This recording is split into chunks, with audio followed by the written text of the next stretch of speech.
नमस्कार, आदाब, सत श्री अकाल। आज एकता ज्योति लाइव न्यूज चैनल के पत्रकार राजकुमार राणा ने दिखाया कि महंत जी का पक्ष प्रतिनिधिमंडल ने रखा। रामकृष्ण शिवानंद, श्री ग्रीशानंद महाराज, श्री प्रभात गिरी 7 में हिंडन मोक्ष धाम प्रबंधक समिति के कानूनी सलाहकार रजनीकांत शर्मा ने आचार्य मनीष पंडित का पक्ष रखा। हिंडन मोक्ष स्थल को लेकर विवाद ने बड़ा रूप ले लिया है। पार्षद व GDA board member Himanshu Mittal द्वारा आचार्य मनीष पंडित पर मोक्ष स्थली पर कब्जा करने, लकड़ियों के मूल्य बढ़ाने और अनुचित निर्माण जैसे गंभीर आरोप लगाए गए। आचार्य मनीष पंडित ने इन आरोपों से इनकार किया। अब श्री दुधेश्वर नाथ मंदिर के महंत नारायण गिरी और श्री धार्मिक रामचंद्र सीता जी हरनंदी सेवा संस्थान के कानूनी सलाहकार रजनीकांत शर्मा ने हिमांशु मित्तल को आड़े हाथों लिया है। महंत नारायण गिरी जी महाराज ने कहा कि यदि वह अपनी हरकतों से बाज नहीं आए तो फिर उन्हें मजबूरन मुख्यमंत्री का दरवाजा खटखटाना होगा। वहीं संस्था के कानूनी सलाहकार रजनीकांत शर्मा ने भी हिमांशु मित्तल को चेताया है। उनका कहना है कि पार्षद व्यक्तिगत खुन्नस में बेवजह इससे मुद्दा बना रहे हैं, इसलिए उन्होंने मुख्य सचिव को पत्र लिखकर शिकायत कर दी, जो कि निराधार है। हिंडन मोक्ष स्थली का प्रबंधन आचार्य मनीष पंडित का परिवार कई पीढ़ियों से संभाल रहा है। हिंडन घाट पर तमाम व्यवस्थाएं पंडित मनीष शर्मा द्वारा व्यक्तिगत तौर पर जन सहयोग से की गई है। इन तमाम बातों को ध्यान में रखते हुए साफ महसूस होता है कि पार्षद के आरोप निराधार है। कहना पड़ रहा है कि कुछ लोग जो भारतीय संस्कृति कहें या भाजपा के ही लोग हैं, किस कारण से ऐसा कर रहे हैं वही जाने। उनकी निश्चित रूप से स्वार्थ की भावनाएं की काम कर रही हैं, जो तोड़ फोड़ और इस तरह की बातें करके, आंदोलन चलाने की बातें करके, अखबारबाजी करके, एक प्रोपोगंडा खड़ा करके हिंदू धर्म को बदनाम करने की कोशिश की जा रही है। ये बहुत ही गलत है, ऐसा नहीं होना चाहिए। और हम मुख्यमंत्री श्री आदित्यनाथ योगी जी और योगी जी को और मोदी जी को कहेंगे कि इस तरह की सारे देश में जो कुचक्र चल रहा है हिंदू धर्म के खिलाफ, वह सब बंद होना चाहिए। इसी के साथ में आज का ये महाराज जी, आज की प्रेस वार्ता को संबोधित करने महंत नारायण गिरी जी को आना था, लेकिन ऐसा क्या हुआ, वो आए नहीं? 12 बजे एक्चुअली टीवी वाले आए थे, उनको इंटरव्यू देने के बाद उनको विशेष काम से जाना पड़ा बाहर, और इसलिए वो तुरंत निकल गए थे और हमको बोल गए थे कि आप लोग हो जाना और जो प्रेस रिलीज है उसको उन आपको उनके नारायण जी महाराज भाजपा की छवि को नुकसान नहीं होगा इससे?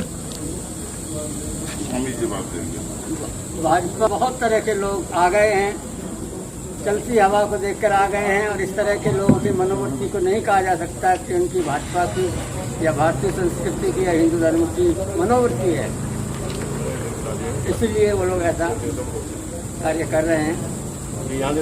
तो ऐसे लोगों को बाहर का रास्ता दिखाना चाहिए क्या भाजपा? ये तो समय दिखाएगा और पार्टी दिखाएगी। नहीं, आपका क्या मानना है? तो वो जांच करना चाहिए ना, ऐसे लोगों की विशेष रूप से मानसिक, मतलब आपका मानना है इसके पीछे कुछ और लोग भी हैं बड़े? इस तरह की प्रवृत्ति जो सारे देश में चल रही है, कुछ लोग तो हैं, सारे देश में जो चल रही है, साधु संतों के मर्डर किए जाते हैं, जायदादों पर कब्जा किया जाता है, क्योंकि मंदिरों के पास जायदाद सारे हिंदुस्तान में हैं, और बूढ़े बाड़े महात्मा लोग मर जाते हैं, तो कुछ स्वार्थी लोग इस प्रवृत्ति के लोगों को तो पार्टी देती है। कुछ लोगों का षड्यंत्र हो, ऐसा लगता है, क्योंकि भारतीय जनता पार्टी, योगी जी और मोदी जी हिंदू धर्म की मान्यताओं को प्रतिष्ठित करने के लिए लगे हुए हैं। इसके आधार पर आज ऐसी विकट कोरोना के विकट स्थिति में भी भारत दुनिया में नेतृत्व दे रहा है। कुछ तत्व ऐसे हैं जो हिंदू धर्म, उसकी मान्यताएं, उनके स्थानों को बदनाम और तोड़ने और मारने के ऊपर आमादा हैं, परोक्ष रूप से या अपरोक्ष रूप से। कारण कुछ भी हो हम नहीं जानते, लेकिन ऐसा आज हिंदू धर्म के खिलाफ किया जा रहा है।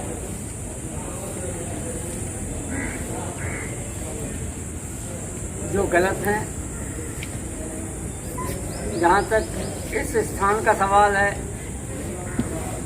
यह स्थान बहुत ही प्राचीन स्थान है। यहाँ हमारे बम्बई के महात्मा जी आया करते थे, उनकी यहाँ दुमनी है। हमारे और भी जो महात्मा यहाँ बाहर से आते थे हमारे आश्रम पर मनी दूधेश्वर मठ में, वो यहाँ जरूर आते थे, यहाँ रहते भी थे। तो इसलिए ये कोई नया स्थान नहीं है। नया स्थान इसको बनाया जा सकता है, बनाया गया होगा और बनाया जाना भी चाहिए। समय के परिवर्तन के साथ नए नए मंदिर, नए नए आश्रम, नई नई जो है व्यवस्थाएं, पानी वगैरह की सारी व्यवस्थाएं और विस्तार हो रहा है, उसके हिसाब से किया है। लेकिन ये स्थान बहुत ही प्राचीन है। हम समझते हैं इसे 150-200 साल पुराना होगा। जैसा दूधेश्वर मठ 650 साल पुराना, उसी तरह से ये स्थान, इसमें हमारे बम्बई वाले एक महात्मा तो ये बिल्कुल समाधि लगाया, धुनी लगाते थे, उनकी धुनी अभी भी यहाँ बनी हुई है। रजनीकांत जी, आज आपने प्रेस वार्ता बुलाई। जैसा कि आप भी देख रहे हैं कि पार्षद हिमांशु मित्तल ने कई आरोप मंदिर संस्थान पर भी, आचार्य मनीष जी पर भी लगाए। मेरा स्पष्ट कहना है कि हिमांशु मित्तल जी, ऐसा लग रहा है किसी व्यक्तिगत कारण से इसका सब मामले को इसको इस तरीके से प्रस्तुत कर रहे हैं, जो कि पूरी तरह से अनर्गल, मनगढ़ंत और झूठा है। वास्तव में मनीष आचार्य जी ने ना तो कभी ये छिपाया कि हमने लकड़ी किस भाव बेची है, क्या है। जब लकड़ी 500 बेची तो 500 दिखा गया, जब लकड़ी 900 बेची तो 900 की रसीद दी गई। ऐसा नहीं है कि लकड़ी बेच दी हो 900 रुपये, रसीद 500 भी दी गई हो। तो जो लकड़ी लॉकडाउन के समय में, जिस समय जंगल को कटान बंद था, परिवहन बंद था, तो यहाँ पर लकड़ी की व्यवस्था जो की गई है वो बाहर से किस तरह की गई है, तो मनीष आचार्य जी बता सकते हैं कि उन्होंने कितनी मुश्किल से की है। और उस समय जो लकड़ी महंगी आई तो केवल 12 दिन 900 रुपए के रेट में लकड़ी उस समय बेची गई है। और उस दौरान जिस समय 900 रुपए लकड़ी बेची जा रही थी, हिमांशु मित्तल जी ने किसी के फोन से बात करके और ये कहा कि इनका अंतिम संस्कार करा दो रात को 8 बजे। मनीष पंडित जी ने मना कर दिया कि भाई यहाँ 6 बजे के बाद नहीं होता है पार्षद जी, और क्योंकि इस समय वैसे भी मामला कोरोना का चल रहा है तो मैं नहीं करा पाऊंगा। इससे वो बुरा मान गए, लकड़ी का भाव पूछा, सीधे सवाब बता दिया कि भाई 900 का आज की तारीख का रेट। तो उन्होंने इसी को मुद्दा बना लिया। और अभी मैं कह रहा हूँ लकड़ी का ही मुद्दा बनाते तो समझ में आता।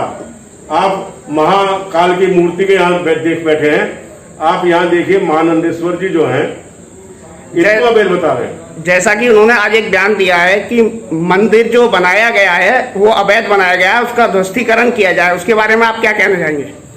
आप देख रहे हैं ये जो विशाल नटराज की मूर्ति बनी है महानंदेश्वर जी की, ये महाकाल की मूर्ति यही इसी जगह पर, मैं तो 50 साल से देख रहा हूँ, क्योंकि मेरी उम्र इस समय 65 की, तो लगभग 50 साल से मेरा यहाँ आना 50-55 साल से है।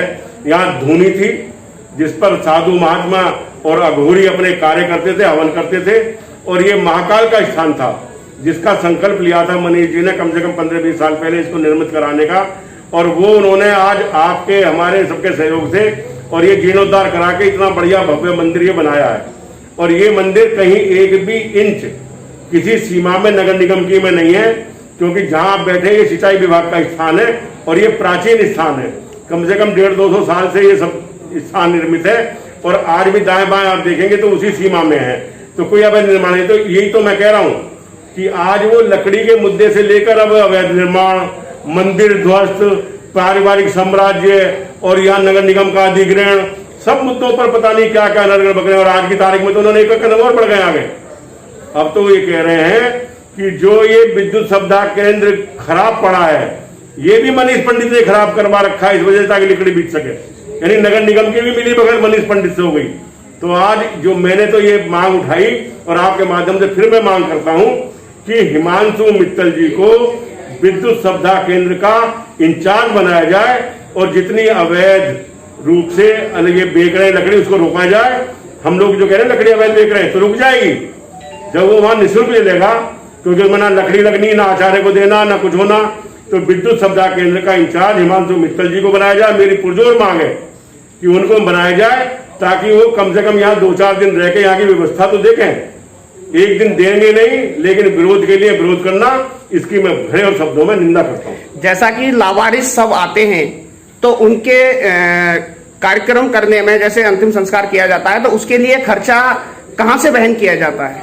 जो अंतिम संस्कारों के लिए सब आते हैं उनका सारा खर्चा आचार्य मनीष जी जो यहाँ के प्रबंध देखते हैं उन्हीं के द्वारा किया जाता है। कोई किसी से 1 रुपए का अनुदान नहीं आता, ना किसी चंदा लिया जाता, ना किसी से मांगा जाता। बहुत सारे ऐसे भी आते हैं जो अपनी इच्छा से कम लकड़ी दे पाते हैं कि हमारी हैसियत नहीं है तो जितना दे सकते उतना दे दो, तो जो रेट से कम देते हैं उनसे उतना ले लेते हैं। वरना इसीलिए जो कर्मचारियों का भाव वो वहन करते हैं, इसी लकड़ी की टाल से यहाँ के जो आमदनी है जो दक्षिणा से उसी से करा जाता है। तो कोई कहीं से अनुदान ना नगर निगम का है, ना राज्य सरकार का है, ना केंद्र सरकार का, लाभार्थियों पे अभी सारा खर्चा हमारे संस्था द्वारा ही किया जाता है। जैसा कि अब विद्युत सप्ताहगृह बंद है, ऐसे में कोरोना बॉडी आती है, तो उनको जलाने के लिए क्या प्रबंध किए गए? कोई प्रबंध अलग से नहीं है। जो जनरल प्लेटफार्म है मजबूरी में यहीं पर उनका दाह संस्कार करना पड़ रहा है। ना शासन कोई पीपी किट दे रहा है, ना कोई व्यवस्था कर रहा है। इसलिए परसों मनीष पंडित जी हम डीएम साहब से भी मिले थे, जिसके लिए हमने मांग की है कि अलग से 4 प्लेटफार्म जब तक कोरोना खत्म नहीं हो जाता वहां विद्युत सप्ताह के पास ही बनाए जाएं, जो कि संक्रमित इस तरह के यदि कोई आते हैं तो वहां उनको जलाया जा सके। संस्था की तरफ से क्या हिमांशु मित्तल पर कोई कार्रवाई करने के लिए आप लेटर जारी करेंगे? देखिए, हिमांशु मित्तल जी अपने कर्मों से, अपने आचरण से जो भी सामाजिक व्यक्ति हैं, मैं तो ये कहूंगा अपने जो उनका यदि वो कोर्ट में आते हैं, जैसा उन्होंने कहा है कि नगर निगम ऐसा नहीं करेगा तो मैं न्यायालय में जाऊंगा। जब वो न्यायालय में जाएंगे तो हम आएंगे, और यदि हमारा बदनाम करने से वो नहीं मानेंगे तो निश्चित रूप से मानना का भी हम मुकदमा करेंगे उनको। धन्यवाद।